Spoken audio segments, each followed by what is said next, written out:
আমার ভাগ্নির বয়স 12 বছর, তার কি এখন পর্দা করা ফরজ এবং সর্বনিম্ন কত বছর বয়সের ছেলের সাথে দেখা দেওয়া জায়েজ আছে? অনুগ্রহ করে জানবেন। আপনার ভাগ্নির বয়স যদি 12 বছর হয়ে থাকে, দেখতে হবে সে প্রাপ্তবয়স্ক হয়েছে কিনা। মেয়েদের প্রাপ্তবয়স্ক মিন শুরু হলে শুরু হয়, তাহলে সেক্ষেত্রে প্রাপ্তবয়স্ক হতে পারে 12 বছর বা তার আগেও। যদি সেটা না হয়, তাহলে সেক্ষেত্রে মাসিকের যে আলামত আছে সেগুলো যদি প্রকাশ না পায়, ছেলেদের আপনার স্বপ্নদোষ হওয়া বা আরও যে সমস্ত গোপ দাড়ি উঠা, এগুলো যদি দেখা না যায়, তাহলে সেক্ষেত্রে যদি 12 বছরের মেয়ে প্রাপ্তবয়স্ক মেয়েদের মতো গ্রোথ হয়ে যায়, নজরে পড়ার মতো হয়, তাহলে তাদের তখন থেকে পর্দা করা উচিত। দেখেন, ইসলাম মেয়েদেরকে পর্দা করতে কেন বলেছে বলেন তো? আমাদের সমাজের অনেক ভাইরা এখনো মনে করে ইসলাম মেয়েদেরকে বলছে বোরকা পরে চলতে, পর্দা করে বলতে, কই পুরুষদেরকে তো এত কষ্ট করতে বলে নাই, তাহলে ইসলাম মেয়েদের প্রতি জুলুম করছে। মায়ের চেয়ে মাসির দরদ বেশি দেখান না? ইসলাম মেয়েদেরকে আপনাদের মতো লোভী পুরুষদের কুদৃষ্টি থেকে, বাজে নজর থেকে বাঁচাবার জন্য পর্দা করতে বলেছে। এই পর্দা নারীর প্রগতির পথে অন্তরায় নয়। গত কয়েক বছর আগে সারা দেশের মেডিকেল ভর্তি পরীক্ষায় প্রথম স্থান অধিকারকারিণী এক বোন আমার আগা গোড়া পর্দা করে পরীক্ষা দিয়ে গোটা দেশের ছেলে মেয়ে সবাইকে পিছনে ফেলে 1 নম্বর হয়েছে।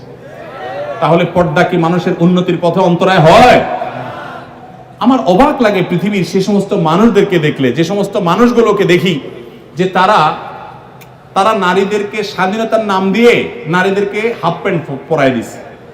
এসির মধ্যে কোন হল রুমে ঠান্ডা, পুরুষগুলা সবগুলা একেবারে ফুল প্যান্ট পরে, আপনার জ্যাকেট পরে সে নিজেকে সেভ করে ফেলছে।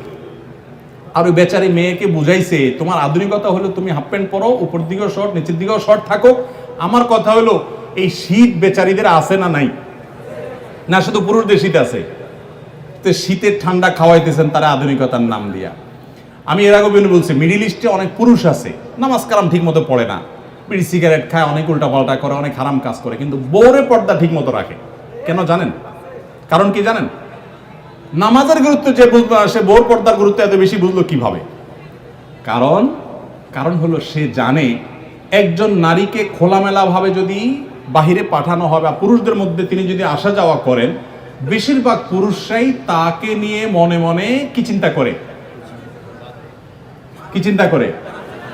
খারাপ চিন্তা করে। আপনাদের মনে এরকম কোন খারাপ কিছু চোখে পড়লে মনে খারাপ চিন্তা আসে না? আসে। তাহলে তো আপনারা স্বীকার করছেন।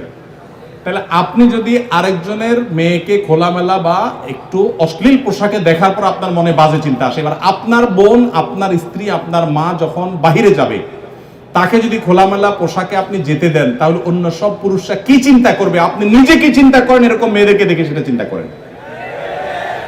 ইসলাম সেজন্য পর্দার কথা বলেছে। এটা আমার মা বোনদের মর্যাদা রক্ষা করবার জন্য বলেছে, আর কিছু না। যত মূল্যবান জিনিস তত বেশি সংরক্ষণ করা হয়, যাতে লোলুপ কোনো দৃষ্টি সেখানে না পড়ে। আল্লাহ আমাদেরকে পর্দার গুরুত্ব বোঝার তৌফিক দান।